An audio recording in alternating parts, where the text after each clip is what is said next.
SmackDown का result, Brock Lesnar ने मचाया जबरदस्त बवाल, रोमन रेंस का खतरनाक तरीके से फूटे गुस्सा। और स्मैकडाउन का इस हफ्ते का एपिसोड काफ़ी ज़्यादा ज़बरदस्त साबित हुआ है। स्मैकडाउन के सुपरस्टार का ड्रॉप देखने को मिला और साथ ही में शो में एक्शन की कोई कमी नहीं थी। अब बिना किसी देरी किए आइए नज़र डालते हैं। तो hello guys, welcome to the new chat wrestling. तो स्मैकडाउन में क्या क्या हुआ देखेंगे और जानेंगे। डब्ल्यूडब्ल्यूई स्मैकडाउन की शुरुआत ड्रॉप के पहले राउंड के साथ हुई। Adam Pearce and Sonia devil ने ड्रॉप के पहले राउंड की शुरुआत की। स्मैकडाउन ने सबसे पहले रोमन रेंस को सिलेक्ट किया और फिर रॉ ने बिग ई को सिलेक्ट किया। इसके बाद स्मैकडाउन ने शॉर्लेट फ्लेयर को सिलेक्ट किया और रॉ ने बियांका बेलर को सिलेक्ट किया। जैसे कि मैंने पिछली वीडियो में बताया था कि रोमन रेंस और शॉर्लेट फ्लेयर जाएंगे स्मैकडाउन में और बरकरार रहेंगे। और फिर इसके बाद की स्टोरी लाइन देखने को मिली हमको यूनिवर्सल चैम्पियन रोमन रेंस का सेगमेंट।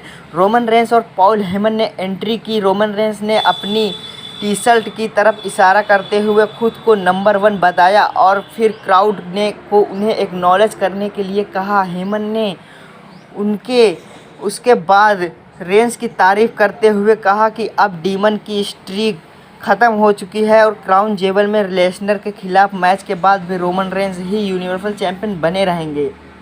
इसके बाद ब्रॉक लेसनर की एंट्री हुई और लेसनर ने एक दूसरे को कुछ कहा, लेकिन जल्द ही रेंस ने लेसनर पर अटैक कर दिया। हालांकि लेसनर ने पलटवार करते हुए रेंस को लगातार 2 सुप्लेक्स दिए। द उफेज बाहर आए लेकिन लेसनर ने उन्हें भी रिंग में टिकने नहीं दिया। अंत में लेसनर ने द उफेज को F5 भी दे दिया। और इसके बाद की जो स्टोरी लाइन थी, बैक स्टेज शॉर्लेट फ्लेयर का इंटरव्यू हुआ जहां उन्होंने खुद की बहुत तारीफ़ की। शॉर्लेट फ्लेयर ने कायला ब्रैक्सटेन को उन्हें बधाई देने के लिए भी कहा। तो ये सेगमेंट था शॉर्लेट फ्लेयर का बैक स्टेज। और इसके बाद happy carbon versus Kevin Owens. SmackDown में लगातार हैप्पी कॉर्बन ही केविन ओवेंस के ऊपर भारी पड़ रहे हैं, लेकिन इस हफ्ते दोनों सुपरस्टार के बीच आखिरकार मुकाबला हुआ ही। मैच की शुरुआत में ज़बरदस्त हमको देखने को मिला। केविन ओवेंस का पलड़ा भारी रहा, लेकिन जल्द ही केविन ओवेंस कॉर्बन ने वापसी करते हुए कंट्रोल हासिल कर लिया केविन के ऊपर।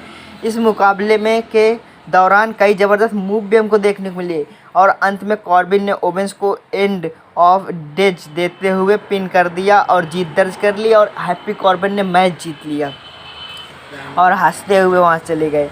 और डब्ल्यूडब्ल्यूई ड्रॉप का दूसरा राउंड, सोनिया डेविल और एडम पियर्स डब्ल्यूडब्ल्यूई ड्रॉप का दूसरा राउंड लेकर आए। स्मैकडाउन में सबसे पहले चुने गए। जैसे मैंने पिछली वीडियो में बताया था कि ड्रू मैकिंटायर स्मैकडाउन में आएंगे, तो स्मैकडाउन ने उन्हें चुन लिया है। और रॉ में रैंडी ऑर्टन और रिडल सिलेक्ट किए गए हैं।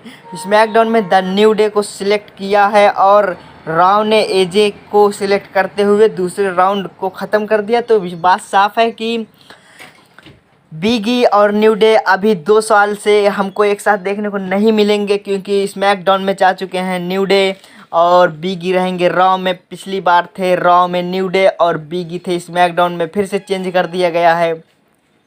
और इसके बाद की स्टोरी लाइन थी कि डब्ल्यूडब्ल्यूई स्मैकडाउन में एज का सेगमेंट। एज ने क्राउड का शुक्रिया किया और स्मैकडाउन को अपना घर बताया। इस बीच एज ने कहा कि वो रॉ का हिस्सा बन गए हैं और यह उनके लिए नया चैलेंज होगा। सेथ रॉलिंस की यह बात करते हुए एज ने कहा कि वो जल्द ही 100% फिट हो जाएंगे। 100% फिट होने के बाद इस बीच उन्होंने रॉलिंस को रिंग में बुलाया।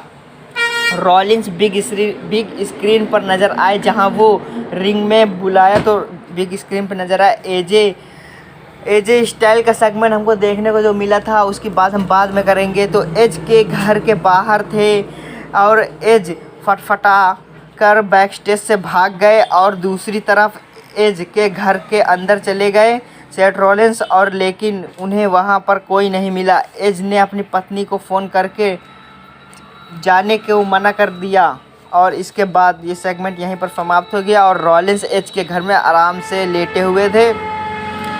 और फिर इस पर एज बहुत गुस्सा कर रहे थे। स्मैकडाउन में Liv Morgan versus Carmella match, Liv Morgan और कार्मेला एक्सट्रीम रूल का रीमैच देखने को मिला।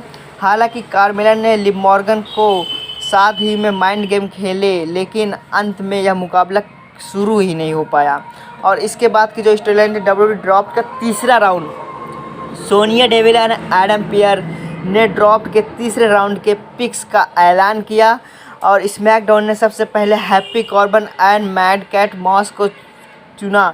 फिर रॉ ने women's tag team champion Rhea Ripley और निक्की एच को सिलेक्ट किया और स्मैकडाउन ने हिट रॉ को चुना।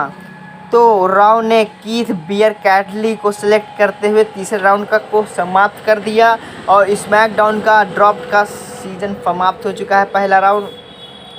और फिर हमको आगे की जो स्टोरी लाइन देखने को मिली, द न्यू डे और street profit versus Ottis Chad Gable Dolph ginger 8 man tag team match था ये। और 8 मैन टैग टीम मैच में ज़बरदस्त मुकाबला देखने को मिला साहब। इसमें न्यू डे और स्ट्रीट प्रॉफिट की जीत हुई, बहुत ही अच्छे मूव देखने को मिले। ऑटिस इतने समय हील के सुपरस्टार जो बने हुए हमको बिल्कुल भी अच्छे नहीं लगते वो। और फिर इसके बाद WWE ड्रॉप का चौथा और पहले दिन का आखिरी राउंड, स्मैकडाउन में नाओमी, रॉ में डोमिनिक और रे मिस्टीरियो गए हैं और स्मैकडाउन में जेफ हार्डी और रॉ में ऑस्टिन थेरी, यानी कि डोमिनिक एंड रे फिर से जा चुके हैं स्मैकडाउन से रॉ में और नाओमी आ चुकी हैं स्मैकडाउन में। और इसके बाद की जो स्टोरी लाइन थी वो थी कि बैक स्टेज जेफ हार्डी का इंटरव्यू हो रहा था, तभी वहाँ पे ब्रॉक लेसनर आ गए। हार्डी वहाँ पे चले गए और ब्रॉक लेसनर ने ऐलान किया कि वो एक फ्री एजेंट हैं, यानी कि उनको पॉल हेमन की कोई ज़रूरत नहीं है और पॉल हेमन अब नहीं चाहते कि वो पॉल हेमन उनके साथ रहें।